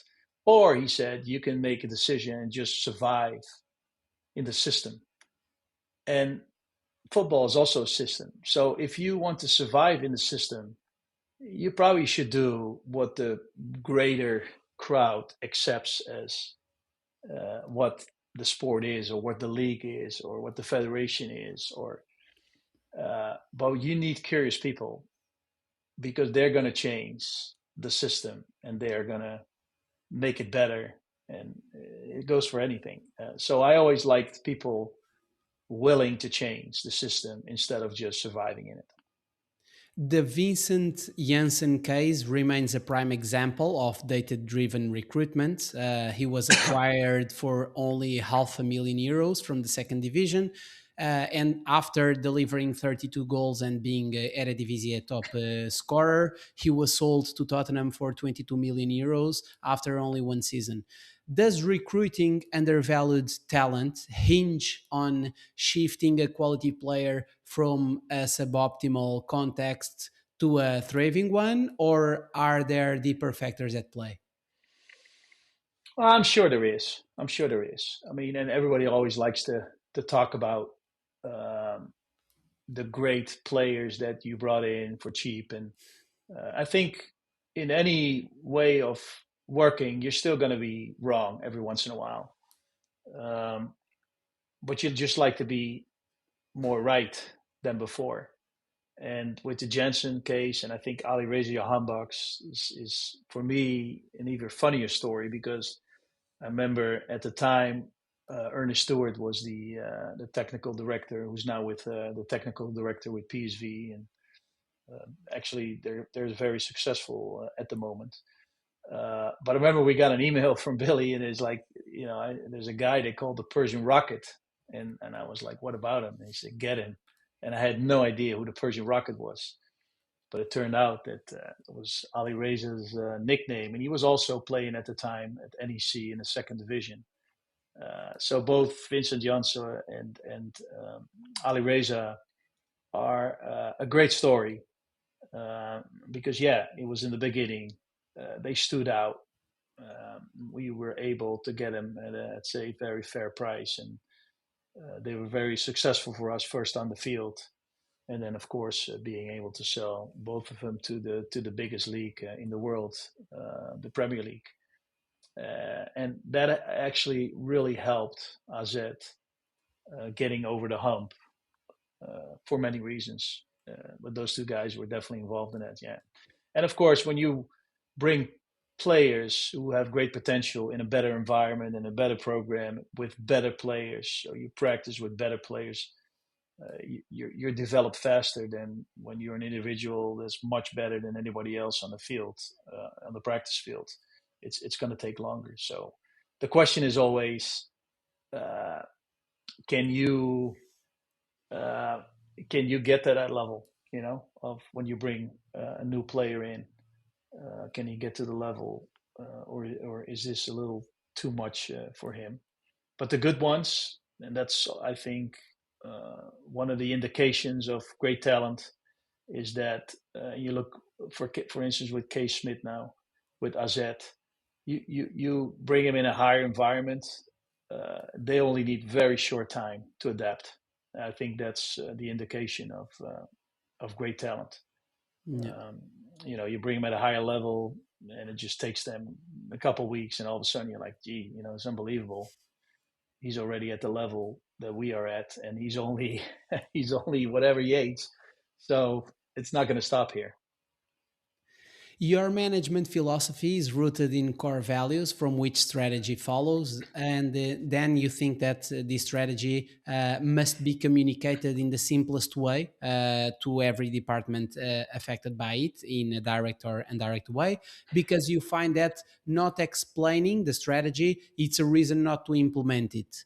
And then you define success through 5 pillars: vision, objective, ambition, strategy, and winning, and argue that the first 4 must be constantly stress tested to guarantee the fifth. Could you guide us through how you establish those 4 foundations? Well, of course, together. I mean, uh, leading is not about from top to bottom. It actually goes both ways. It's top bottom or bottom up. So I got to have people also believing in it and adding on to that. I think I mentioned before, if you can put all these on one page and make them very clear to everybody, the more complicated it becomes. At the end, you might be the only one understanding what you're talking about. I mean, that's why implicit learning is so great. I mean, I can teach you a baseball swing in 11 steps, and everything I would say is true. I don't think it's going to make you a better hitter. You become a better hitter by setting goals, away, and then having, I'm pretty much telling you, go get that, and have your body find itself how you can accomplish that goal. So you just want to keep it simple. Like I said, core goal, top 4 core values, and be ambitious and professional and together, and personal attention and innovation. Strategy is, like I said, the academy and innovative scouting. And then you look at the position. You want to be financial stable. You want to have modern facilities. You want to be social. You want to be social conscious, for instance. And I think this is just giving you a few of them, and it's you can almost remember them if I tell them to you 2 or 3 times, and then I want you to think what that means for you as an individual and what it means for you as an as a department. And if you are the expert, whatever it is you should be able to translate that those things into what that means for you. Yeah, And of yeah. course, data driven was also one of the conditions that we had, and being transparent. Yeah. And when you started in AZ, that you set the target for the Eredivisie as top 4, it has been made clear that you can only achieve this if you go to the extreme together, which is your belief. And this means, of course, that within the club, people join and others naturally lose their standing. How did you perceive who had the drive to succeed within the club in your recruitment processes, and every time you needed to hire someone? How did you identify this kind of drive? Well, you will find out with the people in the organization. You know, it's very hard, and we all know when you try to hire somebody. We have one conversation or 2 conversations. Uh, I even heard that with the first handshake, I think 95 of the percent of the people already make a decision to hire this person, yes or no. And I think we all understand that this is not the case. Um, so you try to get as much information again as you can on individuals. You will find out the ones that are in your organization, and you just go by there, and with that, and uh, if the clearer it is, the sooner you will find out if that individual's actually has fit with the organization. And I mean, you can talk about a lot of stuff, and even a vision document is easy to make. I mean, especially with AI nowadays, presentations. I mean, anybody can make them. Anybody can throw some stuff in there. The difference is always the actions. So when you look at the actions, whether on the field or off the field, and see what the impact is of those actions, you will find out sooner or later if somebody is talented or not, unless you don't care and you don't look for it. But good organizations uh, is having good people. It's that, which we all know it's not that easy, to find great talent. But as long as you understand, even when we are on top of the organization, it's not about you. It's about all the other people, and giving them an environment and access to, like I said, to get the most out of their expertise. It's one of the things you find out the hard way when you start coaching. You want everybody to be the same, and everybody to look at things the way you do, and then you find out, if I don't have good players, I'm not going to win. So it's not about me. It's about getting good players, and of course, getting out of them and making sure they're willing to work together, and that they like to be there. There's the soft side, of course, also that's very important. But I think it was Wim van Hanegem, was a famous player and coach from the Netherlands, who said you can't make a Mercedes out of a Lada, and I think that's very true. And then in the beginning of our conversation, in terms of goals, you mentioned, of course, the top four of the Eredivisie. In terms of European competitions, because you were mentioning that then you adjusted the goal to be qualifying to the Champions League. If we focus on European competitions, because as we know, during your tenure, AZ managed to reach a Conference League semi-final. Was there any kind of European objective within the competition itself, or not? Yeah, we always wanted to survive the group stage and go over the winter. Getting into the winter stage or past New Year stage, whatever you want to call it. Yeah. That's the objective that we had. And of course, in the European League, it's tougher than it is in the Conference League. We haven't played the Champions League, although after the Corona year, we were in the playoffs, but it was only one game, and we had to play away. We couldn't play at home. But I think that's still one of the objectives, to play at the highest competition is out there. And of course, it's going to be harder then to survive the league stage, as it's called now. But that's what the goal was. And the Netherlands are in sixth place right now at the UEFA ranking, and they're there because of four clubs getting many points. And AZ is definitely one of the four clubs that was involved and had impact in going from, I think it was 14 when I came into to the football industry, and now they're in sixth place. So yeah, made a big difference. And that's why what I like about it is that you need each other to get a better ranking. And I also believe in a strong league, and the only way to have a strong league, also national, is making sure that what a league needs to be as strong as possible. Not only the top, but the rest as well.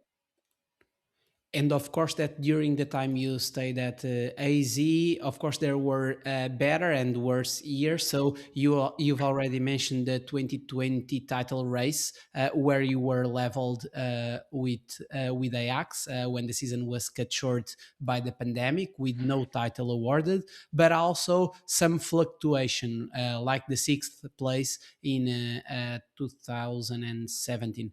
So can you pinpoint the specific factors that drove the success, or, for example, of that unfinished title race versus the reasons for the underperformance in 2017? Again, players. I think a club like AZ and you could see it if you look at the performance line over years. You see that after a very successful year, it's very hard to do the same the next year. And basically, because when you do very well in the competition and in Europe, there's no doubt there were some good players on your team, and there's also no doubt that bigger clubs will try to get those players. And we all know what the difference in, for instance, salaries are. So at one point, you can't keep those guys, and then you have to start all over again. That's why we always like to look also what our ranking was in an average of 4 years, because that way you take the emotion out, and there's a little more rationality. Of course, you like to compete at the very top every single year, but it's very hard for clubs that just have less access to money. So when you look at the performance line of the big clubs, it's probably between 1 and 3. You look at a club at AZ, it's probably between 3 and 6. If you're doing still a pretty decent job, because there's also clubs behind you, and they're asking themselves, what do we have to do to get in that position? Uh, so I think it's normal. But what we haven't seen in those years, I mean, that sixth place, I think, was on the last day of the season, where we already knew we were going into to playoffs. But I think the average ranking in the 10 years was 3.8, which basically means is a little better than an average of fourth place. And of course, you're looking for things, especially to hit that top one time, or the top two one time, knowing that it's very, very hard to do. Because to get that, it's not only you performing much better than what you're supposed to do, but you also need 2, 3 clubs to perform less than what they're supposed to do in the same year.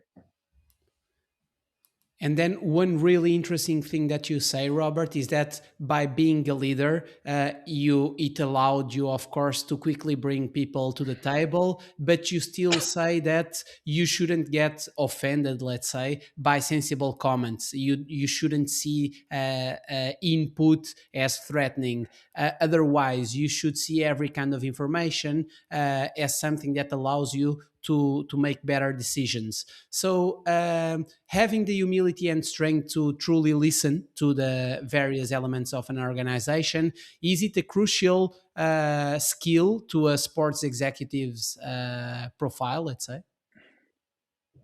Oh, no doubt. No doubt. It's the strength of your people that decide, the success of your organization. And criticism, I think, is very necessary to get better. But where is the criticism coming from? And what's the underlying content of the criticism? So if it's criticism with proof, and it shows you, we're really going into the wrong direction, the trend line is going in the wrong direction, we need to change, and we need to change it now, I think it's much easier to understand again than when it's just a story that somebody tells you, and you're just hoping that that person is right. That would make me uncomfortable. And of course, and I always say, for instance, with data, if I look at baseball data, I probably see more things in it than you do. I hope so. And it's the same with experts in other departments. If you give them access to good systems, they will notice stuff quicker than anybody else, and they always, they probably also know how to fix it.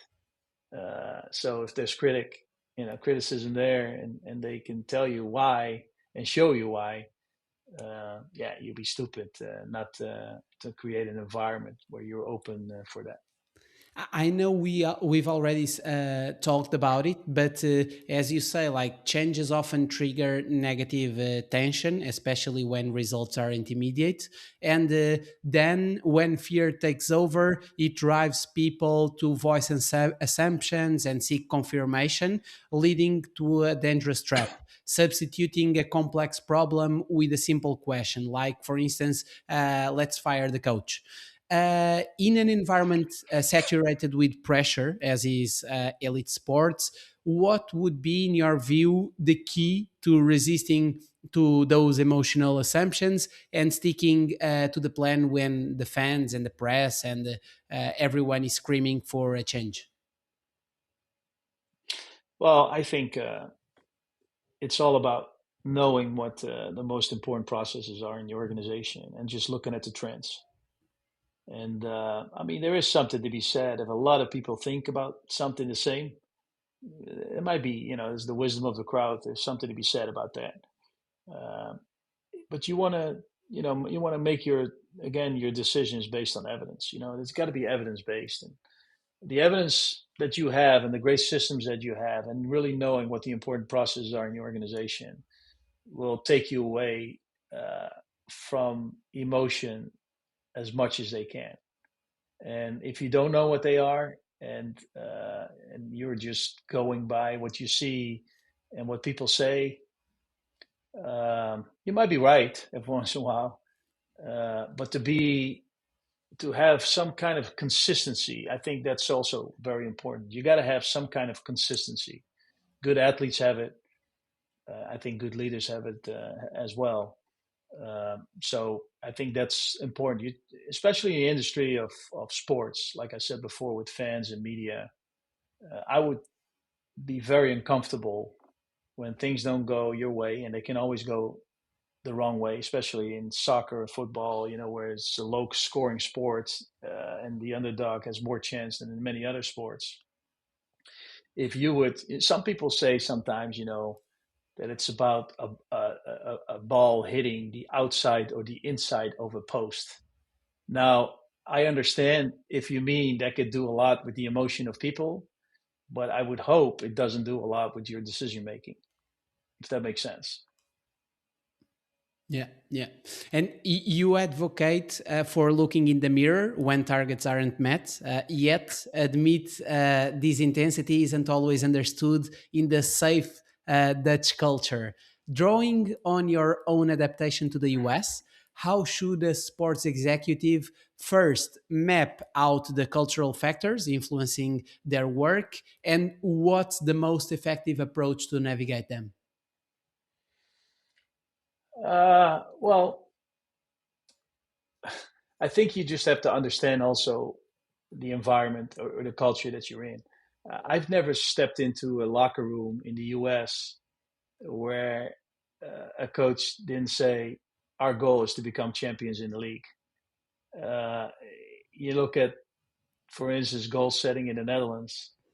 I mean, there's so many different goals, staying in the league or being champion of the right row, I've even heard, or making it to the playoffs. So there's like, of 18 clubs or in the first division, there might be 18 different goals. In the US, it's all about, you got to win the championship. If you don't win the championship, you had a lousy year, which in some cases might not be realistic, but it's very clear and very understandable. So everybody's really driving and to do whatever they can to get on top. Um, I think what I mentioned before, you got to be very ambitious. We are in an industry where in sports is trying to compete at a level that's actually higher than you should be at. At the same time, you don't want to drown people uh, by asking something from them which can be accomplished, because that could be very demotivating. I think fear is a goal times the insecurity of getting that goal is it what create fear with people, and people react different to fear. Some do nothing anymore. Some leave. Others will fight. But I think you just need to make sure that when you're in the sporting industry, you are in a performance industry, and if you can't cope with that, then you're probably better off in another industry, because the problem with sports is also you can't hide. It's on TV, it's on the radio, or in a podcast here. I mean, everybody sees what you're doing, and you got to be able to deal with that. But do you think, Robert, that difference between American sports and football, in this case soccer, do you think it comes down mainly to mentality, or do you think that other factors come into play, such as the fact that they are like closed leagues, their budget are more balanced, or do you think that no, it's really a mentality thing? Well, I mean, uh, I think the I think Social Security uh, in the Netherlands, for instance, is better than in the US. Um, so if you don't perform, you have to perform in the US to create your Social Security. And in the Netherlands, uh, if you are secured, then you are willing to perform. That's just in general uh, the mentality or the culture of the Netherlands. And we all know in sports, the only way for you to survive is to perform. So I think the US, just in general, is more of a sporting has more of a sporting culture because of, like I said, in normal life you have to perform to create your social security. If you look in San Francisco, I went there a year and a half ago. I mean, there's a lot of people, let's say a lot more people living on the streets than they are in the Netherlands. So there is, of course, there is a culture thing. The thing I do like about American sports is that because of the competitive balance, not only has every organization a chance or dream to win one day. I know at UEFA, keep the dream alive. They say it a lot of times too, but we all know, for some clubs there is no dream. So don't kid yourself. There, it's true. Although of course the big markets still have more uh, access to performance than the smaller markets, but still they can win every once in a while. But more importantly, uh, everybody has a chance to make money. And when every organization in a league makes money, I think it also attracts more investors. There's more trust in this league, and we all know that the football industry is full of clubs that are losing money every single year. So I think that is the reason why I like American sports better than the system, better than the football system where I mean I'm willing to bet some money every year that Bayern Munich is going to win the championship in Germany, and they celebrate it every year like it's unbelievable, but they're probably going to win again next year. And I think the more unpredictable matches you have, the higher value a league has. I think it is important to say that your tenure at the AZ delivered holistic growth, and that on the pitch you secured 9 consecutive European campaigns, highlighted by what we've already spoken about, like the Conference League semi-final, 2 Dutch Cup finals, and a shared top spot in the COVID cut short season that we already mentioned. Beyond the first team, you captured the UEFA Youth League title, modernized the stadium and training complex, and relaunched the women's team. Looking at this track record, what were the key drivers that guaranteed such consistency? Um, the people working in the system, whether again it's the academy, whether it's the scouts, whether it's Max, whether it's the sales department. I think it was a mutual accomplishment as an organization. I wouldn't be able to just pick out one person or a couple of people. Uh, it was just everybody together, and I met some amazing people, some very very talented people, and yeah, I mean, and great personalities. And of course, like I said, let's not forget that the difference is being made on the field. But to be consistent, you need to really have more than just good players on the field. You need to have a good system, a good organization, with people that are always willing push, want to get better, always looking for new things out there, and to create that environment of, okay, we like to perform here. I I wouldn't. Of course, the football part is a very important side, um, and there were some highly quality people leading these departments, whether it's the academy or the scouting or the technical director. Uh, I think good people attract good people. Yeah, yeah. Yeah. And So yeah. and you also acknowledge that, of course, like your time at the Yankees organization, you probably use the lessons you learned during that time unconsciously every day. If we need to reflect on that, what would those specific lessons be?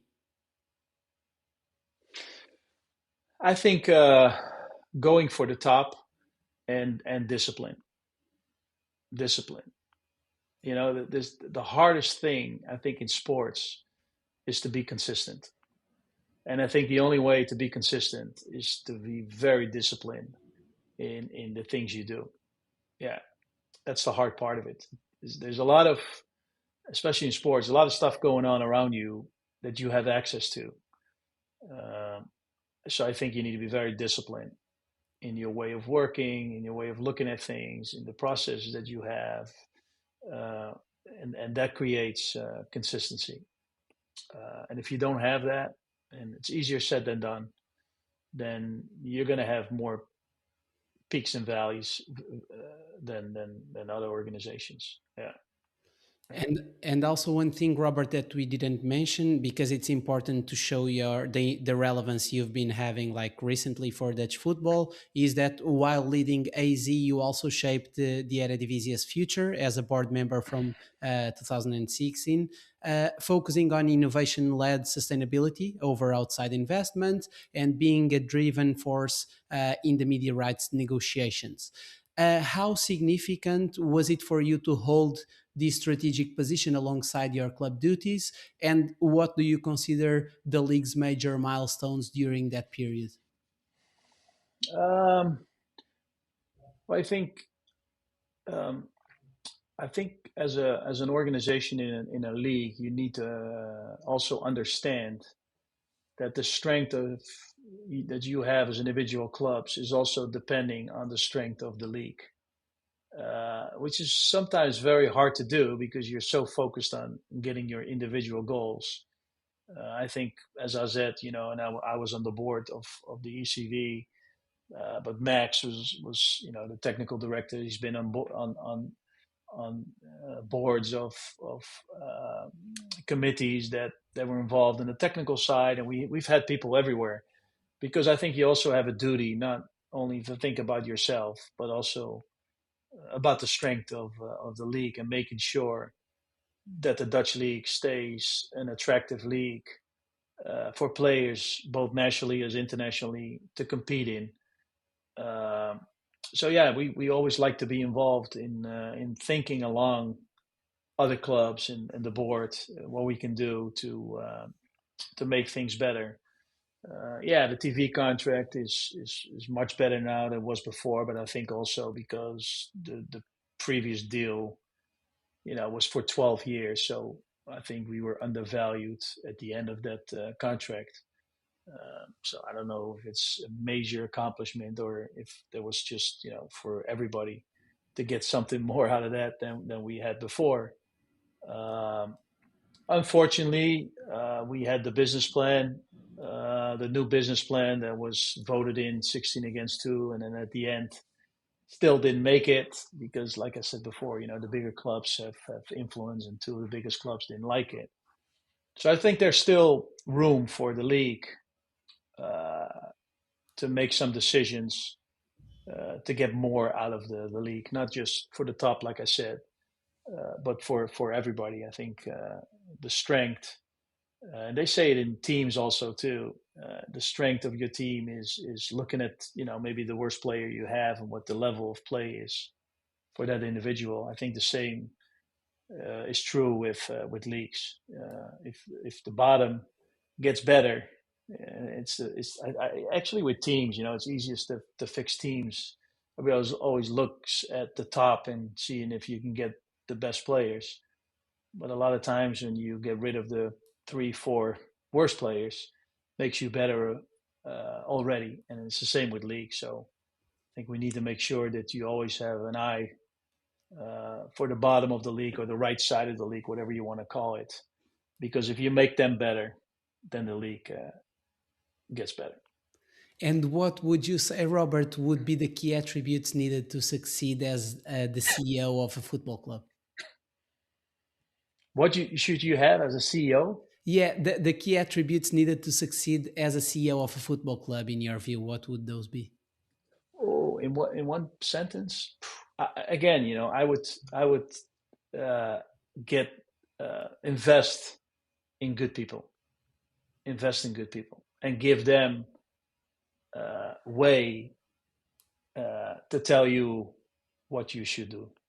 And of course, sometimes you got to help a little bit and making sure people stay on the path, et cetera, et cetera, et cetera. I mean, it's not that easy, but my comment would be: don't only invest on good talent on the field, but also invest in good talent off the field. Before the last typical question, Robert, I just wanted to make you a couple of questions, and one of those being, what was the reasoning behind the relaunch of the women's team? Well, they had the women's team before, and when AZ almost went bankrupt, they cut the women's department for financial reasons. When we got into a situation where our finances were good, I think as a football organization, whether you're a small boy or a small girl and you have a dream to become a great soccer player in the area of AZ, it shouldn't just stop with little boys, but you should also have a platform where girls can have access to and play and have the same dream with the same club.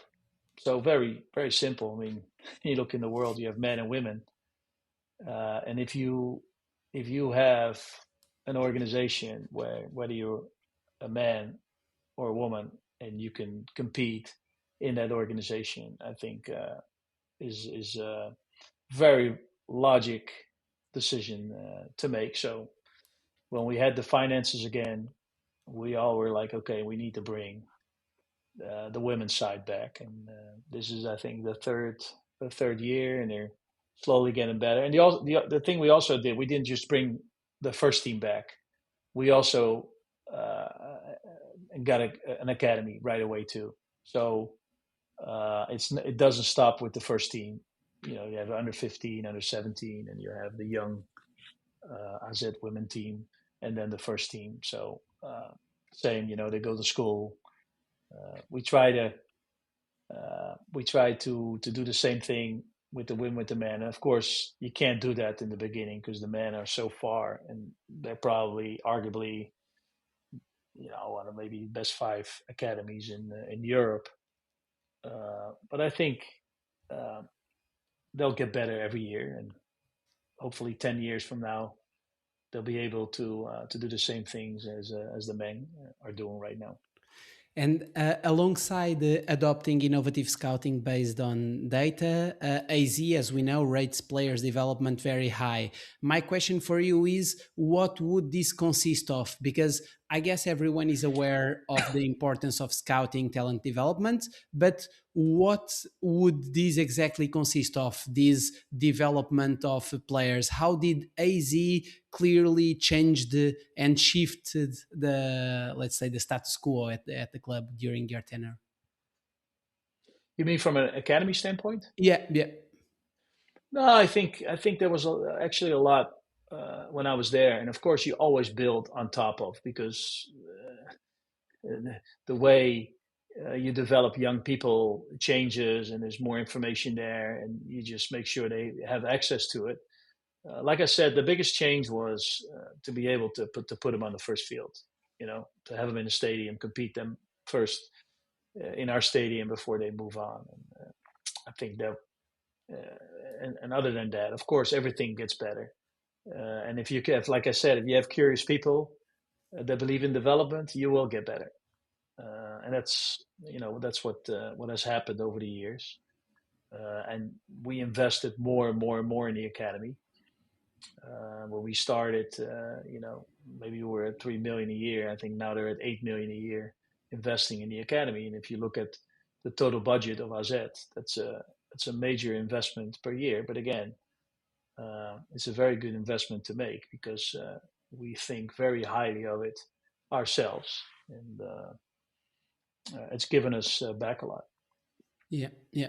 And I guess we are not wrong if we say that AZ is the Dutch top four club with the greatest managerial stability over the last decade.